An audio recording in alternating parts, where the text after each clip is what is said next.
नमस्कार. आपण ऐकतोय यक्षप्रश्न. महाभारतातील यक्षप्रश्न विषयावरील विवेचन केलं आहे अनंत दामोदर आठवले, अर्थातच स्वामी वरदानंद भारती यांनी.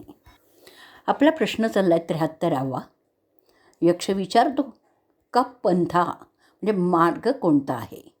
तर युधिष्ठिर उत्तर त्याच्यावर देतोय, तर्को प्रतिष्ठः श्रुतयो विभिन्न नैको मुनिर्यस्य वचः प्रमाणम धर्मस्य तत्त्वं निहितं गुहायां महाजनो येन गतस्स पंथाः. तर्क अप्रतिष्ठित आहे. वेदशास्त्रातील वचनं वेगवेगळी आढळतात. कुणीही एक ऋषी असा नाही की ज्याचं वाचन प्रमाण मानावं. धर्माची तत्त्व गुहेत लपलेली असल्याप्रमाणे गहन गूढ असतातच. मग अशा स्थितीत थोर माणसं ज्या मार्गाने गेली किंवा जात असतात तोच मार्ग आपला आहे असं जाणावं. स्वतःच्या बुद्धीवर विश्वास ठेवून कोणत्या मार्गाने जावं, कसं वागावं हे जर कोणी आपण ठरवू पाहेल तर त्याचा तो निर्णय चुकीचा ठरेल. कारण हा निर्णय ज्यांच्या आधारे घेतला जाईल त्या सर्व गोष्टी तितक्याशा विश्वसनीय नाहीत. श्लोकात त्या 4 गोष्टींचा उल्लेख केला आहे. बुद्धिवादी माणूस स्वतःच्या तर्कशक्तीवर विश्वास ठेवून मी जे ठरवीन ते योग्य असेल असं म्हणत राहतो. पण हा तर्क अप्रतिष्ठित आहे. तो ज्या व्याप्तीवर किंवा गृहीत कृत्यांवर आधारलेला असतो तो मूळ आधारच चुकीचा आहे, भ्रामकही असू शकतो आणि मग त्याची प्रामाणिकता तर्काने ठरवता येत नाही. असा संभ्रम उत्पन्न करणारा एक तर्क प्रसिद्ध आहे, तो आपण ऐकूयात. शहाणी माणसं अल्पसंख्य असतात आणि आम्ही अल्पसंख्य आहोत म्हणून आम्ही शहाणे आहोत. यातील पहिली 2 वाक्ये यथार्थ आहेत, पण त्यावरून घेतलेल्या 3ऱ्या वाक्यातील निर्णय मात्र भ्रामक आहे. एकाने मांडलेला तर्क दुसऱ्याने खोडला आहे, दुसऱ्यांनी मांडलेला तर्क तिसऱ्याकडून खोडला जात आहे आणि अशी ही एकाच विषयातील खंडन-मंडनाची परंपरा सतत चालू राहते.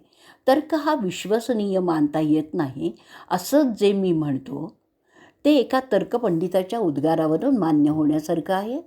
तो म्हणतो की विद्वानांच्या समुदायाने एकमताने जी गोष्ट योग्य की अयोग्य म्हणून ठरवलेली असते ती मी माझ्या तर्कशक्तीच्या बळावर नेमकी उलटी सिद्ध करून दाखवतो.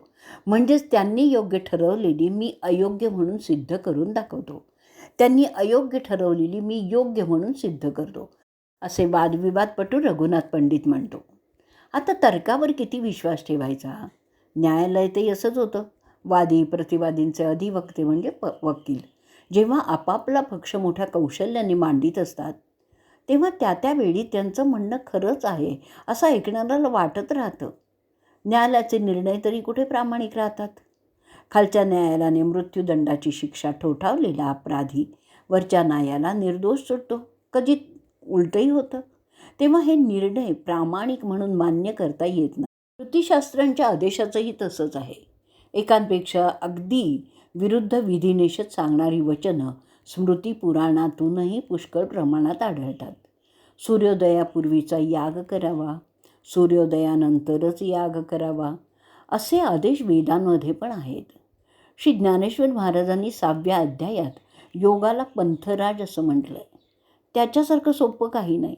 या मार्गाने जाणाराला पावलागणिक मोक्ष लाभतो असं म्हटलं आहे. तर 12व्या अध्यायात तेच योगाला उद्देशून म्हणतात, योग फार कठीण आहे. तोंडात दात नसलेल्या माणसाने लोखंडाचे चणे खाणे इतकं ते अवघड आहे. नवऱ्या वाचून प्रतिनिधी अग्निप्रवेश करून सती जावं तसं भयंकर दुःख या मार्गाने अनुभवावं लागतं. आता योग सोपा आहे की अवघड आहे.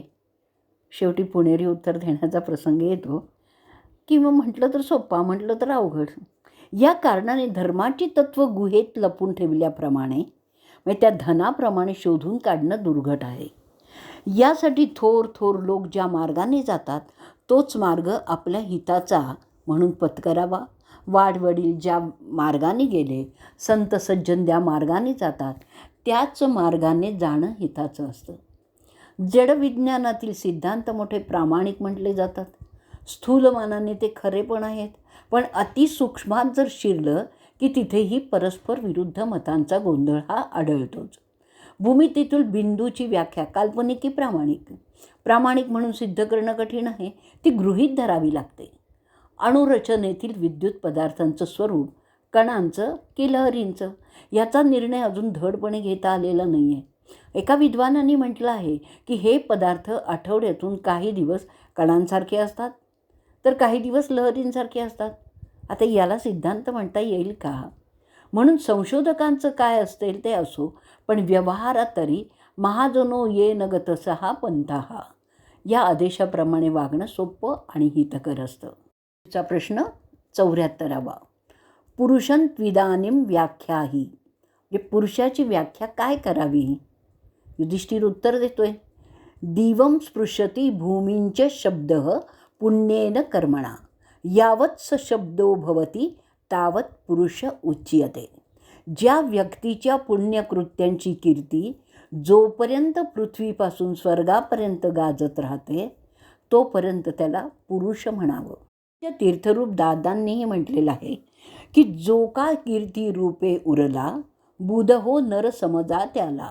म्हणजे कीर्तिरूपाने जो पुरुष राहतो त्यालाच माणूस म्हणावं. नाहीतर आला आला प्राणी जन्मास आला, गेला गेला बापुडा व्यर्थ गेला असे पुरुषार्थहीन जीवन जगण्यात काय अर्थ आहे? अक्षय्य कीर्ती दुमदुमीत राहील असं कर्तृत्व गाजवणं यातच मनुष्य जन्माचं सार्थक आहे. मनुष्याचं मनुष्य पण तिथेच आहे.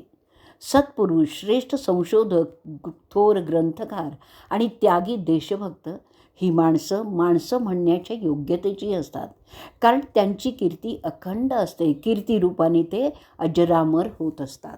पुढचा प्रश्न 75वा. चार्जव मुदाहृतम, आर्जव कशाला म्हणावं? उत्तर आहे आर्जवम समचित्तता, चित्ताची समानता टिकून राहणं म्हणजेच आर्जव. आर्जव म्हणजे रुजुता, सरळपणा, वृत्तीने अगदी साधं सरळ असणं, वागणं साधं सरळ असणं हे चित्ताच्या समतेचं लक्षण आहे.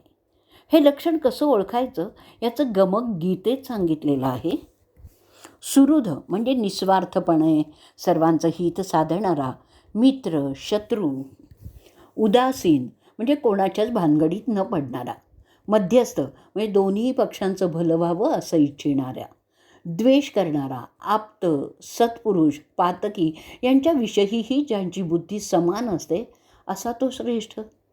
त्याला समचित्त असं म्हणावं. आर्जव गुणांचं हेच स्पष्टीकरण आहे. गीतेने ज्ञानाच्या लक्षणात आणि दैवी संपत्तीच्या वर्णनात या आर्जव गुणाचा उल्लेख केलेला आहे. आजचा भाग आपण इथे संपवतोय.